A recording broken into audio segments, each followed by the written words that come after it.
I was sitting on the couch in my socks, half watching a late-night game I didn't even care about when my phone buzzed. It was past midnight. I expected it to be nothing important. Instead, it was a message from my wife that stopped me cold. "If you don't like it, then let's get a divorce." She sent it from a nightclub. I stared at the screen for a long time, waiting for the words to change. They didn't. And in that moment, I realized something had gone terribly wrong in my marriage long before that text ever arrived. My name is Andrew. I'm 44 years old, married for 11 years. Or at least I was married when that message came through. From the outside, our marriage looked normal. No big fights, no dramatic scenes, two working adults trying to balance life. But normal doesn't always mean healthy, and silence doesn't always mean peace. My wife Jenna had always loved going out. Dancing, music, crowds. I wasn't like that. I liked quiet evenings, early mornings, routine. In the beginning, those differences felt harmless, even complimentary. "You ground me," she used to say. "You keep life exciting," I used to reply. Somewhere along the way, those compliments turned into distance. She started going out more often, first with friends, then with coworkers, then sometimes without telling me until the last minute. I told myself it was fine. I didn't want to be controlling. I didn't want to be that husband. But I also felt left behind. I tried talking to her about it. I told her I missed spending time together. She said I was boring, that I needed to loosen up, that marriage didn't mean staying home every night. I didn't argue, I just adjusted. Or at least I tried to. That night she said she was going out for a bit. No details, no time, just a text saying she'd be late. I nodded to myself, ordered takeout, and waited. Hours passed. At 11:30 p.m. I checked my phone, nothing.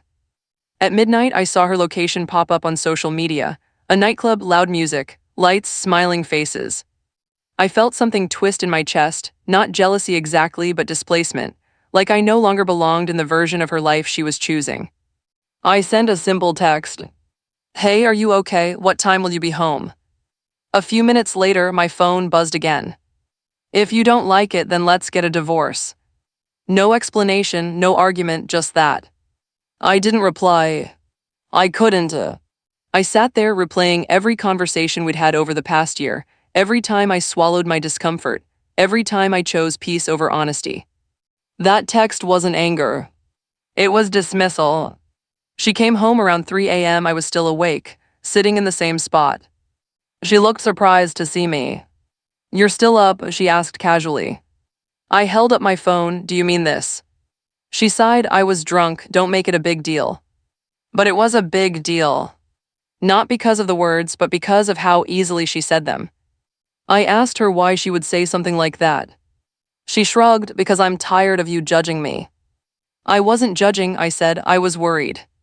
She laughed. "That's the same thing." That's when I understood we weren't speaking the same language anymore. I told her the truth, that I felt pushed aside, that I felt like an inconvenience, that her life seemed to move forward without me. She crossed her arms and said, "I don't want to feel trapped." That word hurt. Trapped. As if being married to me was a cage. I went to bed that night knowing something had broken. Over the next few days, we barely spoke. When we did, it was surface level. Groceries, bills, schedules. The text from the nightclub hung between us like a ghost neither of us wanted to acknowledge. Finally, I asked her directly, "Do you really want a divorce?" She didn't answer right away. That silence was my answer. She said she needed space, time to think, time to feel like herself again. I asked where that left me. She said, "I don't know." I moved into the guest room that week.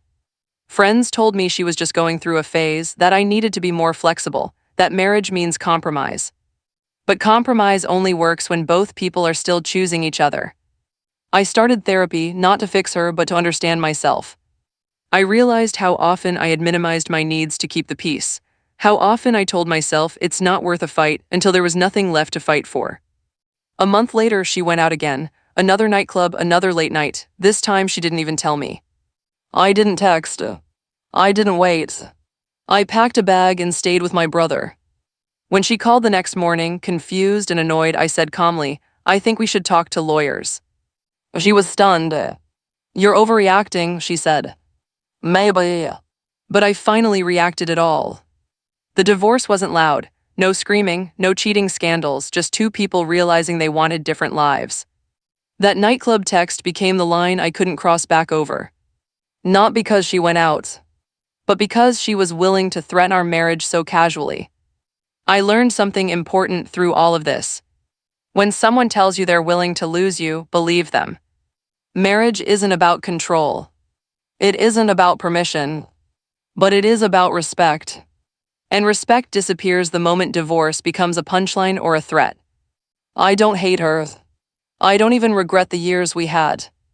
But I regret ignoring the signs that my place in her life had become optional. If you're watching this and you feel like your concerns are treated like annoyances, pay attention. If divorce is thrown at you like a joke, take it seriously. Because sometimes, the message sent at midnight is the truth spoken loudest. My wife texted me from a nightclub, "If you don't like it, then let's get a divorce." And in the end, that text didn't end my marriage. It revealed that it was already over.